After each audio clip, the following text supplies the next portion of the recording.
नमस्कार दोस्तों, स्वागत है आप लोगों का आपके अपने YouTube चैनल इन्फॉर्म राइट पर।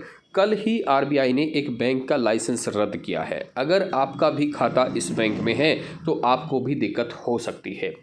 कुछ लोगों का पैसा यहाँ पे पूरा वापस मिलेगा, कुछ का पैसा नहीं मिलेगा, तो कुछ लोगों को कट पिट कर पैसा मिलेगा। किस तरह से मिलेगा वो आपको बताएंगे। फिलहाल बैंक में लेन देन बंद है और किस तरह से क्या कुछ हुआ है ये सारी चीज़ें आपको इस वीडियो में पता चलेंगी। साथ ही साथ आपको ये भी बताएंगे कि किस बैंक में आपको खाता खोलना चाहिए, किस में आपको थोड़ा सा अवॉइड करना चाहिए, और बैंक में खाता खोलते समय आपको भी कुछ चीज़ों का पता होना चाहिए। तो चलिए शुरू करते हैं।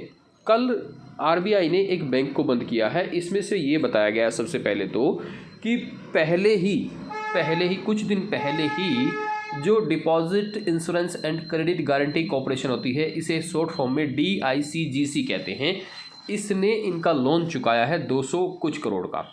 लेकिन इतना करने के बावजूद भी बैंक के पास पैसे नहीं हैं। जो लोगों का डिपॉजिट था वो ख़त्म हो चुका है। अभी भी ये कहा गया है कि 87% लोगों का पैसा ये जो कॉरपोरेशन है, deposit insurance and credit guarantee corporation जो है ये देगी। 87% लोगों का पैसा देगी, बाकी का नहीं देगी। क्योंकि यहाँ पर अगर हम बात करें तो जिन लोगों का 5 लाख रुपए तक का अमाउंट है वो वापस मिल सकता है। 5 लाख रुपए से जिनका अमाउंट यहाँ पे जमा है उन्हें शायद यहाँ पे मिलने में दिक्कत होगी, या फिर 5 लाख तक का मिलेगा। ये बहुत जल्द साफ हो जाएगा। लेकिन फ़िलहाल ये कहा गया है कि 5 लाख तक के दावे के अंदर 87% ग्राहक आ जाते हैं। बाकी 13% लोग ऐसे हैं जिनके पास 5 लाख से ज़्यादा का अमाउंट यहाँ पे है, तो उन्हें यहाँ पे दिक्कत हो सकती है। अब ये बैंक कौन सा है? ये है bank the city cooperative bank. The city cooperative bank, ये मुंबई से ब्रांचें इनकी बननी शुरू हुई थी। हो सकता है आपके यहाँ पे भी ब्रांच हो।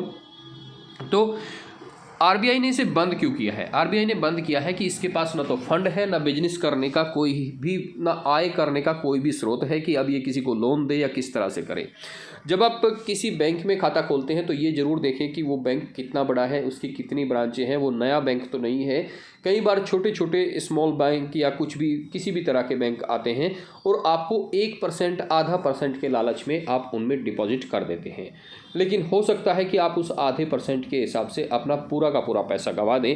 ऐसा पहले भी कई बार हो चुका है। यस बैंक उसका बहुत बड़ा उदाहरण है।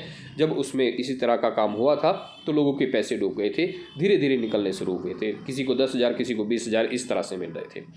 तो बैंक में आपको हमेशा ये सलाह रहेगी, आप सबसे पहले तो बड़े बैंकों को चुनें। बड़े बैंकों को चुनें जो आसपास आपके कहीं भी जाते हैं आपको उनकी ब्रांचें दिख जाती हैं। नए बैंक जैसे आते हैं उनसे थोड़ा सा अवॉइड रखें जब तक उनकी ब्रांचें हर जगह ना हो। अगर आप पढ़े लिखे हैं अच्छे खासे तो ये देखें उनका जो फाइनेंशियल शीट है, बैलेंस शीट है, वो कितनी है, क्या कुछ उन्हें प्रॉफिट हो रहा है, क्या कुछ लॉस हो रहा है। ये सारी चीज़ें आपको देखनी चाहिए। अगर आप इन्हें नहीं देख सकते तो एटलीस्ट आप ये देखिएगा कि वो बैंक कितना पुराना है, कितना बड़ा है। ये कुछ चीज़ें भी आपके लिए काफ़ी फ़ायदेमंद साबित हो सकती हैं। तो वीडियो अच्छी लगी तो वीडियो को लाइक, शेयर और चैनल को सब्सक्राइब जरूर करें। नमस्कार, धन्यवाद दोस्तों।